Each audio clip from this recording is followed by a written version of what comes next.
Hello friends, मैं Vishakha Sharma exam घाट के platform पर एक बार फिर से आप सबका स्वागत करती हूँ।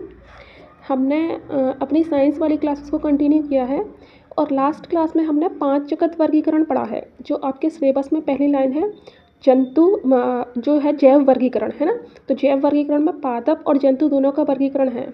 तो लास्ट क्लास में हमने 5 जगत वर्गीकरण पढ़ा था। ये 5 जगत वर्गीकरण किसने दिया था? हमें विटेकर ने दिया था। ठीक है, अब जो अरस्तु ने बेसिकली दिया है, अरस्तु ने क्या वर्गीकरण दिया है? अरस्तु ने जो वर्गीकरण दिया है हमें वो है पादप और जंतु। ठीक है, पादप और जंतु।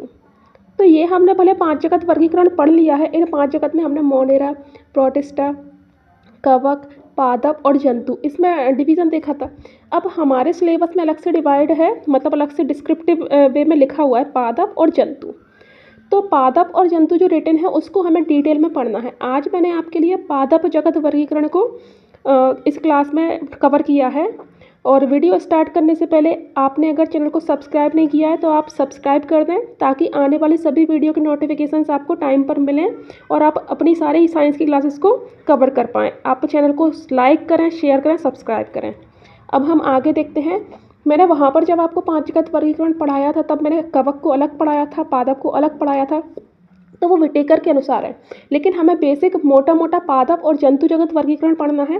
तो पादप जगत वर्गीकरण में ही हम यहाँ पर कवक भी पढ़ेंगे, हम यहाँ शैवाल भी पढ़ेंगे, तो आपको कन्फ्यूज़ नहीं होना है। ठीक है, हम अपनी आज की क्लास को स्टार्ट करते हैं। आज का हमारा टॉपिक है पादप जगत वर्गीकरण। अब जो जितना भी पूरा पादप है हमारे आसपास हम देखते हैं, पौधे, पेड़, जितनी भी चीज़ें हैं, उनको हम 2 पार्ट में डिवाइड करते हैं। एक है हमारा अपुष्पोद्भिद और एक है पुष्पोद्भिद। कैसे कैसे? अपुष्पोद्भिद और पुष्पोद्भिद। अपुष्पोद्भिद को इंग्लिश में क्या बोलते हैं? क्रिप्टोगैमी। और पुष्पोद्भिद को क्या बोलते हैं? फेनेरोगैमी। ये एम है ना, GAMAE, फेनेरोगैमी। ठीक है, तो क्रिप्टोगैमी और फेनेरोगैमी। अब इसे ही हम आगे भी डिवीज़न करते हैं। क्रिप्टोगैमी 3 टाइप से डिवाइड होता है, थैलोफाइटा, ब्रायोफाइटा और टेरिडोफाइटा। ये पी साइलेंट है, टेरिडोफाइटा रीड करते हैं। ठीक है, क्या है? टेरिडोफाइटा। अब इसके बाद ये है बिना पुष्प वाले पौधे, और जो पुष्प वाले होते हैं उनको अपन आगे डिवाइड करते हैं जिम्नोस्पर्म और एंजियोस्पर्म, मतलब नग्नबीजी और आवृतबीजी। अब जो एंजियोस्पर्म होते हैं वो मोनोकॉट और डाइकॉट होते हैं, मतलब एक बीजपत्री और 2 बीजपत्री। अच्छा, ये वाला जो आपका जो है एक बीजपत्री 2 बीजपत्री, ये जब आप यूनिट नंबर 12 देखेंगे अपनी, मतलब जैसे बायो की 2 यूनिट्स हैं, तो पहली यूनिट में बेसिक बस ये लाइन लिखी है, पादप जगत वर्गीकरण, जंतु जगत वर्गीकरण।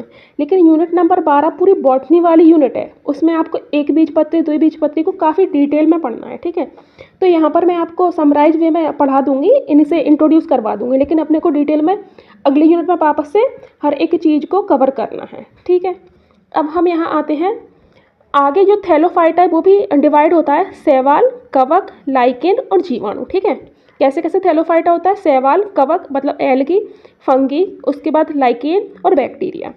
अब ब्रायोफाइटा का एग्जाम्पल होता है मॉस। मॉस को अपन काई बोलते हैं ना, जो पानी वाली जगह पे लग जाती है, पानी की टंकी वगैरह में, तो ये जो मॉस होता है वो ब्रायोफाइटा का एक एग्जाम्पल है। फिर टेरिडोफाइटा। ठीक है, तो आपको पादप जगत वर्गीकरण क्लियर है। 2 टाइप का होता है, क्रिप्टोगैमी और फेनेरोगैमी, मतलब अपुष्पोद्भिद और पुष्पोद्भिद। अपुष्पोद्भिद मतलब कि पुष्प नहीं होंगे। ठीक है, पुष्प नहीं होंगे, पुष्प भी नहीं होंगे, और क्या होगा यहाँ पर? बीज भी नहीं होंगे, सीड्स भी नहीं होंगे, फल भी नहीं होंगे। ठीक है, पुष्प से फल बनते हैं, तो ये सारी चीज़ें नहीं होंगी, और यहाँ पर ये चीज़ें होंगी पुष्पोद्भिद में। इसके बाद जो अपुष्पोद्भिद है वो Thallophyta, bryophyta, pteridophyta. Again Thallophyta किसमें? शैवाल, कवक, लाइकेन, जीवाणु, और ब्रायोफाइटा का एग्जाम्पल मॉस। इसके बाद पुष्पोद्भिद में हमने देखा नग्नबीजी और आवृतबीजी, और जो आवृतबीजी होते हैं एंजियोस्पर्म, वो फिर से एक बीजपत्री 2 बीजपत्री में। तो इस तरह से हमने क्लासिफिकेशन देखा है। अब हम अपना यहाँ से स्टार्ट करते हैं, अपुष्पोद्भिद को डिटेल में देखते हैं। ठीक है, यह है अपुष्पोद्भिद या अपुष्पी इन्हें बोलते हैं। इनमें क्या होता है? पुष्प नहीं होते। मैंने आपको तभी बताया है कि यहाँ पर क्या होता है? पुष्प नहीं होंगे। ठीक है, पुष्प नहीं होंगे, बीज भी नहीं होंगे। ठीक है, अब यहाँ पर क्या है? थैलोफाइटा में आ जाते हैं। अपुष्पी का जो फर्स्ट वाला टाइप है वो थैलोफाइटा। थैलोफाइटा क्या होता है? वनस्पति जगत का सबसे बड़ा समूह होता है। ठीक है, जैसे समूह और कौन होते हैं? थैलोफाइटा होता है, ब्रायोफाइटा होता है, टेरिडोफाइटा होता है। तो ये वनस्पति जगत का सबसे बड़ा समूह होता है। ठीक है, अब इसका जो शरीर होता है वो सुकाय होता है। इसका मतलब होता है कि विशाल शरीर होता है ना। और अच्छा शरीर मतलब कि डिवाइड नहीं होता है अलग अलग पार्ट्स में, तो एक एक मतलब एक फॉर्म में दिखता है पूरा प्रॉपर, ठीक है। तो इसका शरीर सुकाय होता है। इसमें बीज नहीं होता है, पुष्प नहीं होता है, जड़ तना पत्ते ये सारी चीज़ें होती ही नहीं हैं। ऐसा नहीं है कि अविकसित हैं, ये चीज़ें होती ही नहीं, आपको याद रखना पड़ेगा। थैलोफाइटा में होता ही नहीं है। जब आप ब्रायोफाइटा में पढ़ोगे तो ब्रायोफाइटा में ये जो तना पत्ते ये जो चीज़ें होती हैं वो अविकसित होती हैं उसमें, ठीक है, थोड़ी सी होती हैं लेकिन अविकसित होती हैं। और टेरिडोफाइटा में ये चीज़ें सारी होती हैं, ठीक है। तो यहाँ पर ये कुछ भी नहीं होता है। संवहन के लिए ऊतक ऊतक संवहनी ऊतक क्या होते हैं, जैसे सपोज करो कि कोई प्लांट है, ठीक है, सपोज करो कि ये कोई प्लांट है, ठीक है, ये प्लांट है। अब इसकी जड़ से लेकर के ऊपर तक इसको है ना मिनरल्स मतलब कि खनिज लवण और पानी की ज़रूरत होगी। और इसकी जो पत्तियाँ होंगी वो जो फोटोसिंथेसिस के द्वारा कार्बोहाइड्रेट बनाएंगी वो जड़ों तक भेजेंगी। तो इसके ट्रांसफ़र के लिए कोई चीज़ की ज़रूरत तो होगी। अब इसका ट्रांसफ़र क्या होगा, एक पाइप जैसी चीज़ करेगी। जो पाइप नुमा जो चीज़ें होती हैं उन्हें अपन बोलते हैं टिश्यूज़, संवहनी टिश्यू, ठीक है, मतलब कि संवहनी ऊतक बोलते हैं। तो इनमें ये चीज़ें नहीं होती हैं, क्या इनमें संवहनी ऊतक नहीं होते हैं, ठीक है। इतनी बात क्लियर है। अब हम अपना आगे देखते हैं आगे क्या लिखा हुआ है। अब थैलोफाइटा आप बेसिक याद रखोगे, वनस्पति जगत का सबसे बड़ा समूह होता है। इसका शरीर सुकाय होता है, इसमें बीज पुष्प जड़ तना पत्ती कुछ भी नहीं होता है, संवहनी ऊतक नहीं होते हैं। अब इसके बारे में अपने को 4 चीज़ें और पढ़ी हैं थैलोफाइटा का, शैवाल, कवक, लाइकेन और बैक्टीरिया। तो स्टार्ट करते हैं शैवाल से। इसके पहले आपको एक इमेज दिख रही है, इस इमेज में थैलोफाइटा, ब्रायोफाइटा और टेरिडोफाइटा तीनों की पिक्चर दिख रही है। टेरिडोफाइटा एक प्रॉपर जो प्लांट होता है उस टाइप का प्लांट दिख रहा है। थैलोफाइटा थैलेनुमा संरचना है, मतलब कि कुछ डिवीजन नहीं है प्रॉपर कि क्या पत्ती है क्या क्या है ना। ब्रायोफाइटा इन दोनों का थोड़ा सा मीडिएटर, इन दोनों के बीच की स्थिति में ब्रायोफाइटा है, ठीक है। अब हम शैवाल के ऊपर आते हैं। शैवाल का जो अध्ययन होता है, इसकी जो स्टडी होती है उसे हम फाइकोलॉजी बोलते हैं। क्या बोलते हैं? फाइकोलॉजी। याद रखना है, not mycology not psychology, it's phycology, ठीक है। शैवाल का अध्ययन फाइकोलॉजी होता है। शैवाल में पोषण कैसा होगा, अब अपन ने क्या है इसको पादप ग्रुप में रखा है, तो पादप ग्रुप में जनरली स्वपोषी होती हैं, कवक स्वपोषी नहीं होगा, याद रखना है अपने को। शैवाल कैसा होगा? स्वपोषी होगा। इसकी कोशिका भित्ति सेलुलोज की बनेगी। अब इसमें जो वर्णक होते हैं, वर्णक मतलब पिगमेंट, ठीक है, मतलब कि जैसे पेड़ सारे जो पौधे होते हैं मैक्सिमम वो हरे होते हैं क्योंकि उनके अंदर क्लोरोफिल होता है। तो ऐसे ही इसके अंदर कौन कौन से वर्णक होते हैं, तो जब इसका किसी भी शैवाल का कलर जब हरा हो तो उसके अंदर क्लोरोफाइसी मतलब क्लोरोफिल टाइप का ही पिगमेंट है। अगर लाल कलर की शैवाल है तो रोडोफाइसी, देखो आपको याद हो जाएगा, रेड मतलब रोडोफाइसी, ठीक है। लाल कलर की शैवाल किस पिगमेंट के कारण? रोडोफाइसी। और अगर किसी शैवाल का कलर या किसी, अगर मैं बोलूँ एल्गी है ना, एल्गी का कलर अगर भूरा है, कैसा है? भूरा, तो उसके लिए जो पिगमेंट होगा वो फियोफाइसी, ठीक है। वर्णक के आधार पर हमने देखा क्लोरोफाइसी, रोडोफाइसी, फियोफाइसी। अब यहाँ पर एग्ज़ाम घाट जो अपना चैनल है उसके उस नाम से कुछ फैक्ट्स हैं, कुछ इंपॉर्टेंट फैक्ट होते हैं ये, ठीक है। तो बर्फ़ में उगने वाले शैवाल को क्या बोलते हैं? हम क्रिप्टोफाइट्स बोलते हैं। क्या बोलते हैं? क्रिप्टोफाइट्स, ठीक है। और चट्टानों में उगने वाले शैवाल को लिथोफाइट्स बोलते हैं। आपको दोनों फैक्ट अच्छे से याद रखना है, क्रिप्टोफाइट बर्फ़ वाले शैवाल और लिथोफाइट चट्टानों वाले शैवाल, ठीक है। इसके बाद वापस से कुछ इंपॉर्टेंट फैक्ट्स हैं। ये क्या है? कछुए की पीठ पर शैवाल उगता है तो उसे क्या बोलते हैं हम? प्रोटोडर्मा। घोंगे के ऊपर जब शैवाल उगता है तो उसे क्या बोलते हैं? क्लेडेफिरा, ठीक है। क्या बोलते हैं? क्लेडिफिरा। हाइड्रा के अंदर जब शैवाल होता है तो क्या बोलते हैं? जुक्लोरेला। और आंतों में जब शैवाल जब जम जाता है या कोई भी ऐसी बीमारी हो जाती है तब उसको क्या बोलते हैं अपन? असिटिलेरिया, ठीक है। तो ये फैक्ट्स आपको याद रखने हैं। इसके बाद हम नेक्स्ट स्लाइड पर चलते हैं। आगे की स्लाइड में है शैवाल के प्रयोग, ठीक है। शैवाल किस किस चीज़ में हमें यूज़ में आता है, तो इसमें देखते हैं हम शैवाल के प्रयोग में क्या है। भोजन के रूप में, अच्छा, कुछ लोग शैवाल का यूज भोजन के रूप में करते हैं, मोस्टली जापानी लोग। अब जापानी सलाद के रूप में एक चीज़ यूज की जाती है, इसे अलवा शैवाल बोलते हैं। कौन सा नाम है आपको याद रखना है, ये फैक्ट्स आपको बार बार याद रखना है, ठीक है। अलवा शैवाल, जब आप अलवा नाम बोलोगे तो पूरा बोलोगे, अलवा शैवाल जापानी सलाद। पोरीफायरा शैवाल, तो आपको इससे क्या होगा, ये चीज़ें याद हो जाएंगी, ठीक है। अलवा शैवाल जापानी सलाद, पोरीफायरा शैवाल जापानी भोजन। एक है नॉस्टॉक और एनाबीना, ये तो बहुत फेमस होती है ना। नॉस्टॉक चीनी भोजन, नॉस्टॉक शैवाल क्या है? चीनी भोजन, ठीक है। इसके बाद है अम्लिकस शैवाल, अम्लिकस शैवाल भारतीय भोजन, जो कोस्टल एरिया में जो समुद्री अगर मैं बोलूँ कि तट के निवासी जो लोग होते हैं, उसके आसपास के लोग होते हैं, वो इन चीज़ों का भोज्य पदार्थ के रूप में यूज करते हैं। ठीक है, अम्लिकस शैवाल भारतीय भोजन। और लेमिनेरिया शैवाल, इसका प्रयोग आयोडीन के रूप में किया जाता है। ठीक है, ये हो गया भोज्य के रूप में। इसके बाद हम व्यवसाय में देखते हैं। व्यवसाय में सारगासम शैवाल, सारगासम शैवाल का यूज करते हैं हम कृत्रिम ऊन प्राप्त करने में। ठीक है, केराड्रस शैवाल होता है, इसका यूज शैम्पू में, पॉलिश में, मतलब इंडस्ट्रीज में किया जाता है। और एक है ग्रेसिलेरिया शैवाल, ग्रेसिलेरिया शैवाल से एक पदार्थ प्राप्त किया जाता है, अगर पदार्थ जिसका प्रयोग हम लैब्स में करते हैं, प्रयोगशाला में करते हैं। ठीक है, तो आपको फैक्ट्स याद रखना है, बहुत ज़्यादा डीप नहीं जाना है कि आप इनका बहुत एनालिसिस करने बैठ जाओ, बस आपको चीज़ें याद होनी चाहिए, है ना, क्योंकि एग्जाम डायरेक्ट फैक्ट पूछेगा। इसके बाद और देखते हैं शैवाल के और क्या यूज हो सकते हैं। नॉस्टॉक और एनाबीना मैंने आपको तब भी बताया, बहुत इंपॉर्टेंट है, यहाँ से क्वेश्चन बनता ही है। तो नाइट्रोजन स्थिरीकरण में भी इसका प्रयोग किया जाता है, किसका, नॉस्टॉक एनाबीना। वहाँ पर हमने नॉस्टॉक देखा था चीनी भोजन के रूप में भी। ठीक है, नील हरित शैवाल का प्रयोग करते हैं ऊसर भूमि को उपजाऊ बनाने में। इतनी बातें क्लियर है। आगे औषधि में क्या होता है, कारा और नाइट्रेला, दो नाम याद रखने हैं। कारा शैवाल, नाइट्रेला शैवाल, इन दोनों का यूज किस में है, मलेरिया उन्मूलन में। जिन एरिया में मलेरिया ज़्यादा होता है वहाँ पर इनका क्या है, छिड़काव वगैरह कर देते हैं, तो यहाँ से फिर मच्छर खत्म हो जाते हैं, तो मलेरिया उन्मूलन में। इसके बाद लेमिनेरिया का प्रयोग टिंचर बनाने में। टिंचर क्या होता है, चोट वगैरह लग जाती है तो जो घाव वगैरह होता है उसको साफ करने में उसके ऊपर जो लगाया जाता है वो टिंचर है। ठीक है, अनुसंधान में केंद्रक की खोज। ठीक है, तो मतलब जो कोशिका होती है उसके केंद्रक की खोज करने में एस्टिबुलेरिया शैवाल का यूज किया जाता है। ठीक है, लैब्स में करते हैं लोग यूज। इस तरह से हमने शैवाल को कंप्लीट किया। यहाँ पर एक इंपॉर्टेंट फैक्ट लिखा हुआ है, क्लोरेला शैवाल को अंतरिक्ष शैवाल भी कहते हैं। मैंने आपको अभी बताया था जो शैवाल होता है वो फोटोसिंथेसिस की क्रिया करता है। कौन सी क्रिया करता है, फोटोसिंथेसिस, है ना। फोटोसिंथेसिस मतलब क्या होता है, प्रकाश संश्लेषण की क्रिया। तो इससे क्या होता है, ऑक्सीजन रिलीज हो गई। अब अंतरिक्ष में ऑक्सीजन रिलीज अच्छे से वो प्रॉपर मिल पाए तो इसके लिए क्लोरेला शैवाल उगाई जाती है। ठीक है, नेक्स्ट हम बात करते हैं कवक। जो अंतरिक्ष यात्री होते हैं वो इस क्लोरेला शैवाल का यूज़ करते हैं इसके लिए। ठीक है, शैवाल कंप्लीट। अब हम आते हैं कवक पे।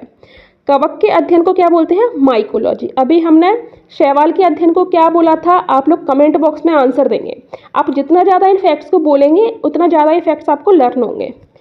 अब कवक में क्या होता है, क्लोरोफिल नहीं होता है, संवहन ऊतक नहीं होते हैं। इसकी कोशिका भित्ति काइटिन की बनती है। आपको कमेंट में ये भी आंसर देना है कि जो शैवाल होते हैं उनकी कोशिका भित्ति काय से बनती है। ठीक है, इनमें भोजन ग्लाइकोजन के रूप में संचित रहता है। जैसे ह्यूमन में, मतलब मानव में भोजन क्या है, वसा के रूप में संचित रहता है, इनमें ग्लाइकोजन के रूप में। ठीक है, पोषण के आधार पर देखते हैं कवक जो होते हैं वो सहजीवी, परजीवी, मृतोपजीवी। सहजीवी क्या होते हैं, जब सपोज करो ए है और बी है, ये दोनों एक दूसरे को लाभ पहुंचाएं, है ना, और साथ साथ में अपना जीवन यापन करें। क्या है, ये दोनों एक दूसरे पर निर्भर है पॉजिटिवली, और एक दूसरे को लाभ पहुंचाएं और अपना जीवन यापन करें, तब इसे क्या बोलते हैं हम, सहजीवी। तो सपोज करो कि वाइफ और हस्बैंड है, वो क्या है, एक सहजीवी रिलेशन में होते हैं। तो यहाँ पर एग्जाम्पल देखते हैं, दूसरे पौधे के साथ मिलकर के दोनों को लाभ होता है। Example lichen. अब लाइकेन कब बनता है, लाइकेन जब बनता है जब शैवाल और कवक एक साथ जब डेवलप होते हैं, तो इनका जो मतलब जो पेयर है इनका, ये दोनों जब मिलकर के साथ में डेवलप होते हैं, इसी चीज़ को अपन बोलते हैं लाइकेन। ठीक है, लाइकेन को भी मैं आगे पढ़ाऊंगी अलग से। परजीवी क्या होते हैं, परजीवी मतलब दूसरों के ऊपर निर्भर रहना लेकिन दूसरों को लाभ नहीं पहुंचाना, एक तरह से। ठीक है, नुकसान करना। ऑस्ट्रेलागो और पक्सीनिया, ये टाइप के शैवाल है वो परजीवी हैं। और मृतोपजीवी क्या होते हैं, जो सड़े गले चीज़ों से अपना भोज्य पदार्थ प्राप्त करते हैं, जैसे पेनिसिलियम नोटेटम। ठीक है, आपको एग्जाम्पल से याद रखने हैं। जैसे पेनिसिलियम नोटेटम किस टाइप का पोषण करता है, तो मृतोपजीवी। परजीवी टाइप का पोषण कौन से शैवाल में होता है, कौन से कवक में होता है, तो ऑस्ट्रेलागो और पक्सीनिया में। और दूसरे पौधों के साथ मिलकर दोनों को लाभ होता है, मतलब सहजीवी होता है, जिनमें सहजीवी संबंध होता है। तो शैवाल और कवक जब मिलते हैं तो उसे लाइकेन बोलते हैं। ठीक है, अब यहाँ पर कुछ कवक के नाम लिखे हैं मैंने और कुछ कवक के यूज़ भी हैं। तो पहले तो एग्जाम का फैक्ट देख लेते हैं। गोवर में जो उगने वाले कवक होते हैं, गोबर वाले कवक, उन्हें क्या बोलते हैं अपन, कॉर्डोफिलस। और नाखून और बाल वाले कवक को क्या बोलते हैं, अच्छा, नाखून और बाल में एक प्रोटीन होती है केराटिन, तो यहीं से आप इस नाम को याद कर लो, कौन सा, क्रोटिनोफिलक। ठीक है, कौन सा, क्रोटिनोफिलक कवक। इसके बाद कवक के कुछ यूजेस होते हैं। पनीर उद्योग में किस टाइप का कवक यूज़ होता है? Aspergillus Penicillium. पूरा नाम याद करना है, एस्परजिलस पेनिसिलियम कवक। कहाँ पर यूज होगा? पनीर उद्योग में। ईस्ट का यूज़ होता है अल्कोहल उद्योग में, ठीक है, डबल रोटी बनाने में। डबल रोटी में जो एक पर्टिकुलर नाम याद रख लो आप, सैक्रोमाइसेम। कौन सा? सैक्रोमाइसेम। सैक्रोमाइसेम जो कवक होता है उसका यूज डबल रोटी बनाने में। पेनिसिलियम नोटेटम ये प्रतिजैविक। प्रतिजैविक मतलब क्या होता है? एंटीबायोटिक। कौन होता, क्या होता है ये? एंटीबायोटिक। आपको बताना है फर्स्ट एंटीबायोटिक किसने बनाया था, ठीक है, आपको कमेंट बॉक्स में आंसर देना है। मतलब पेनिसिलियम नोटेटम ही एंटीबायोटिक है, इसी की खोज सबसे पहले की गई थी एज एंटीबायोटिक। लेकिन क्या है, ये खोज किसने की थी ये आपको बताना है। मशरूम का यूज भोजन के रूप में किया जाता है। तो ये हमने देखे कवक के प्रयोग। इसके बाद हम आगे बढ़ते हैं। नेक्स्ट है विभिन्न कवकों से एंजाइम का निर्माण। अब जब इंडस्ट्रीज लेवल पर क्या होता है कि कुछ एंजाइम्स का यूज किया जाता है, कुछ ऐसी केमिकल रिएक्शन है वो तेज हो जाए, तो उनमें भी हम कुछ जो कवक होते हैं, जो फंगी होते हैं, उनका यूज करते हैं। जैसे ईस्ट का यूज करते हैं इन्वर्टेज एंजाइम्स को प्राप्त करने में, और पैक्टिनेज एंजाइम को प्राप्त करने में पेनिसिलियम का यूज करते हैं, ठीक है। यहाँ पर कवक से होने वाले रोग हैं, आप इनको यहाँ पढ़ सकते हैं, क्योंकि मतलब हो सकता है ये आगे बॉटनी में आपके सिलेबस में स्पेसिफिक बहुत सारी चीज़ें लिखी हैं, तब हम वापस से आपको पढ़ाएं, लेकिन आपको यहाँ पर ये याद करना है। यहाँ पर मानव रोग इसलिए नहीं लिखे हैं क्योंकि मानव रोग की विस्तृत एक क्लास हो गई है ना। कवक से होने वाले रोग, जीवाणु से होने वाले रोग, प्रोटोजोआ से होने वाले रोग, तो वो हम बाद में पढ़ेंगे, लेकिन ये आपको यहीं की यहीं याद करना है। टिक्का रोग मूंगफली में होता है, खैरा रोग धान में होता है, विल्ट रोग चना में होता है, मस्सा रोग आलू में होता है, ब्लैक रस्ट गेहूं का है। गेहूं के ही ये तीनों हैं, कौन कौन से हैं? ब्लैक रस्ट, लूच स्मट और किट्टू रोग, ठीक है, किट्टू, लूच स्मट और ब्लैक रस्ट। इसके बाद आलू का ही अंगमारी और मस्सा, ये दोनों, ठीक है। तो ये रोग आप 2-3 बार बोलोगे आपको याद हो जाएंगे। अब हम देखते हैं लाइकेन। लाइकेन का क्या होता है? जब कवक और शैवाल सहजीविता में होते हैं तो इसे लाइकेन बोलते हैं, मतलब सहजीवी इनमें संबंध है। कवक क्या करता है? कवक शैवाल को खनिज और लवण और जल की आपूर्ति करेगा, और शैवाल क्या करेगा? शैवाल यहाँ पर फोटोसिंथेसिस की प्रक्रिया से कार्बोहाइड्रेट का निर्माण करेगा। ये इंपॉर्टेंट फैक्ट है। लाइकेन क्या है? वायु प्रदूषण के संकेतक होते हैं। जहाँ पर वायु प्रदूषण होता है वहाँ पर ये उगते नहीं है, ठीक है। कुछ लाइकेन पेड़ों की छाल पर उगते हैं, उन्हें कार्टिकोल्स कहते हैं। कुछ शैवाल चट्टानों पर उग जाते हैं, उन्हें सेक्सिकोल्स कहते हैं, ठीक है। तो ये हमने देखे लाइकेन्स। लाइकेन के यूजेस भी होते हैं कुछ। आपने बचपन में भी पढ़ा होगा, लिटमस पेपर का निर्माण जो होता है वो लाइकेन की हेल्प से होता है। तो कौन सा लाइकेन यूज होता है? Rosella lichen. आपको याद रखना है कौन सा लाइकेन? Rosella lichen. और इत्र बनाने में लोवेरिया और इर्वेनिया लाइकेन, ठीक है। तो ये हमने लाइकेन को देखा। हम क्या क्या देख चुके हैं? शैवाल, कवक, लाइकेन। अब देखते हैं बैक्टीरिया। क्या देखते हैं? बैक्टीरिया। अब बैक्टीरिया मैंने बताया था आपको एक कोशिकीय प्रोकैरियोटिक होता है। इसकी जो खोज है वो ल्यूवेनहॉक ने की है, और जो नामकरण है वो एहरेनबर्ग ने किया है। आपको दोनों नाम याद रखना है। नामकरण किसने किया? एहरेनबर्ग ने किया, और खोज किसने की? ल्यूवेनहॉक ने की, ठीक है।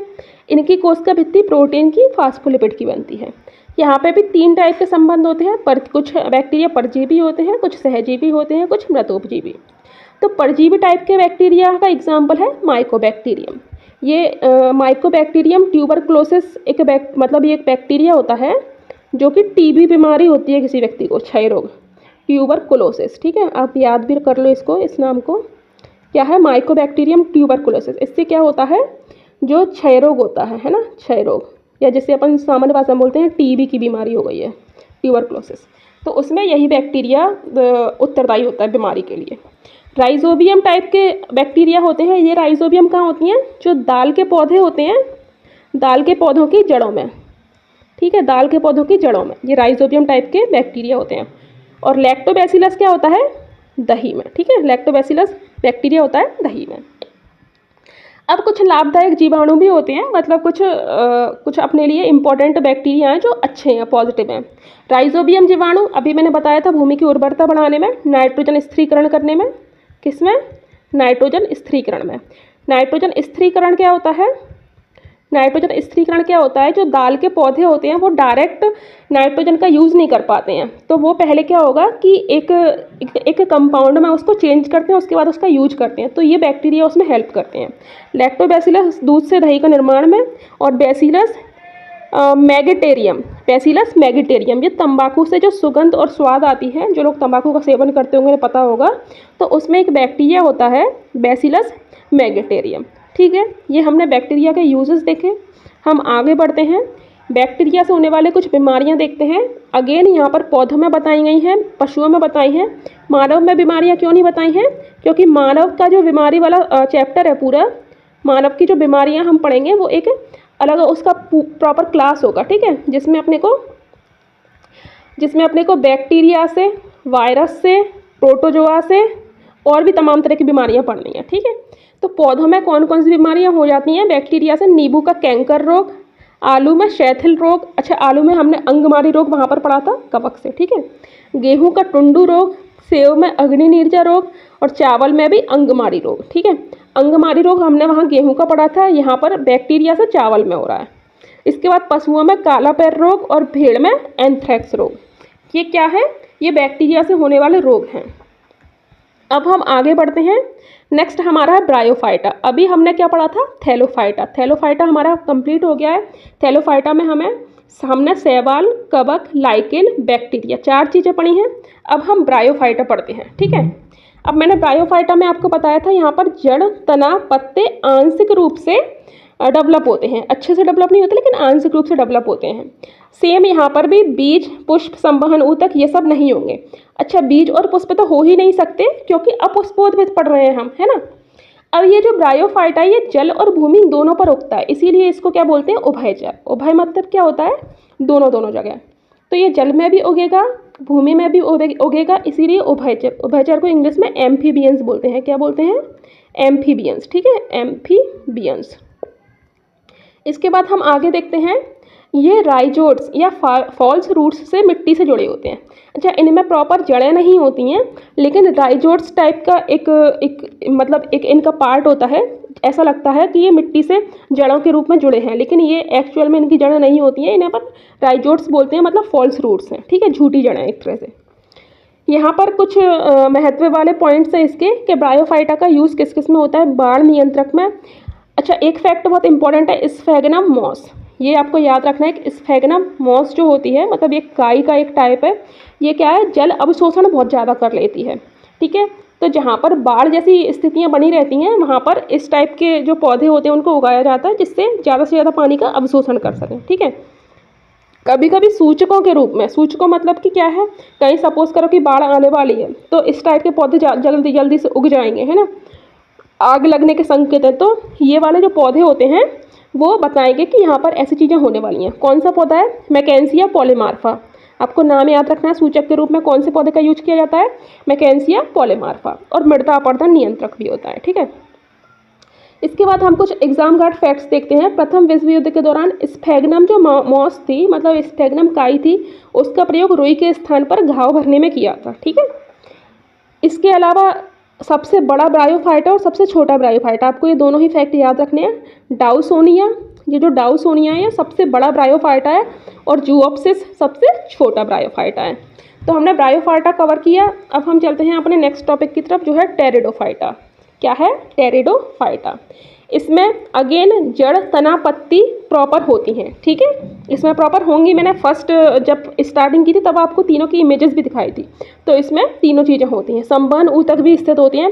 केवल पुष्प और बीज उपस्थित नहीं होंगे, इसीलिए ये अपुष्पोद्भिद हैं। अब कुछ टेरिडोफाइटा के नाम हैं और उनका यूज है। क्वेश्चन यहीं से आएगा कि इस चीज़ का यूज़ किस में किया जाता है, इस चीज़ का यूज़ किस में किया जाता है। तो लाइकोपोडियम का यूज़ दवा निर्माण में करते हैं। मर्सीलिया और सेरेप्टोटेरिस, कौन सा? मर्सीलिया और सेरेप्टोटेरिस, इसका यूज सब्जी के रूप में करते हैं। टेरेडियम का यूज पशु चारे के रूप में करते हैं और फर्न का यूज सजावटी पौधों के रूप में करते हैं। यहाँ पर अगेन एक एग्जाम कार्ड फैक्ट के नाम से फैक्ट है, एजोला साल्वेनिया। क्या? एजोला और साल्वेनिया जो जल फर्न होती हैं, इनकी जब तीव्र वृद्धि होती है, सपोज करो किसी झील में इनकी तीव्र वृद्धि हो रही है, तो वहाँ पर जो झील के अन्य प्राणी होंगे उन अन्य प्राणियों पर क्या पड़ेगा? इसका नकारात्मक प्रभाव पड़ेगा। ठीक है, उन पर इसका नकारात्मक प्रभाव पड़ेगा।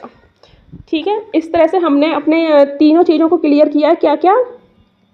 थैलोफाइटा, ब्रायोफाइटा और टेरिडोफाइटा। अब हम चलते हैं पुष्पोद्भिद की तरफ। कौन से वाले की तरफ चलते हैं? पुष्पोद्भिद। ये दिख रहे हैं आपको पुष्पोद्भिद। पुष्पोद्भिद मतलब जिनमें बीज होते हैं, पुष्प होते हैं, फल होते हैं, ठीक है। तो इनको हम पढ़ते हैं। ये हमने दो टाइप से देखे थे, नग्न बीजी और आवृत बीजी। तो नग्न बीजी देखते हैं। नग्न बीजी क्या होंगे? इनके बीज या फल खोल के अंदर बंद नहीं होते। अच्छा, ये आपको ये दिख रहा है, ये dot dot dot dot dot, ये इनके बीज हैं। तो ये बीज क्या है? एक पर्टिकुलर अंदर खोल में नहीं है। सपोज करो एप्पल है, तो एप्पल के अंदर जो सीड्स होते हैं वो इसके अंदर होते हैं। एप्पल में क्या होता है? पूरा गूदा होता है और गूदे के अंदर इसका बीज होता है। लेकिन नग्न बीजी में ऐसा नहीं होता, ऊपर ही बीज होते हैं, ठीक है। यहाँ पर आपको एग्जाम्पल के तौर पर कुछ ट्रीज दिख रहे हैं। कौन कौन से ट्रीज दिख रहे हैं? साइकस, पाइन और शीडार, ठीक है। ये आपको ट्रीज दिख रहे हैं। ये जो ट्रीज होते हैं वो मरूदभिद होते हैं, मतलब इनको पानी की नीड कम होती है। क्या है? पानी की आवश्यकता कम होती है, ठीक है, पानी की ज़रूरत कम होती है। अच्छा, अब आप इसकी है ना जो लीव्स हैं, इसकी जो पत्तियां हैं वो भी देखेंगे, ये कांटेदार है, कांटेदार। तो कांटेदार पत्ती होने का रीजन क्या है कि यहाँ पर एक प्रोसेस होती है ट्रांसपिरेशन, मतलब कि जो पौधा होता है वो वातावरण में पानी को उत्सर्जित करता है वाष्पीकरण के द्वारा, मतलब वाष्पीकरण की प्रोसेस होती है। तो यहाँ पर वाष्पीकरण कम से कम हो, इसीलिए जो पत्तियाँ हैं वो इस शेप की हैं, ठीक है। ये देखो, ये देखो, यहाँ पर सारे शेप्स इसी टाइप के होंगे, कांटेदार पत्तियाँ। संवहन ऊतक पाए जाते हैं क्योंकि प्रॉपर पेड़ है। अब यहाँ से लेकर के जड़ से लेकर के क्या है? जड़ से लेकर के ऊपर पत्तियों तक, जड़ से पत्तियों तक क्या होता है? यहाँ पर जो लवण है और जो जल है, इसका ट्रांसफ़र कौन करेगा? अब आप याद रखो, जड़ से जाइलम, ठीक है। कौन करता है? जाइलम। जड़ से पत्तियों तक जाइलम, और पत्ती से नीचे जड़ की तरफ। तो पत्तियाँ क्या करती हैं? फोटोसिंथेसिस की प्रक्रिया करती हैं। फोटोसिंथेसिस से क्या बनता है? कार्बोहाइड्रेट। तो ये कार्बोहाइड्रेट का ट्रांसफ़र कौन करता है? फ्लोएम, ठीक है। जाइलम फ्लोएम को हम डिटेल में पढ़ेंगे वापस से, आपके मैं पूरे एक यूनिट में यही सब सारी चीज़ें हैं, ठीक है।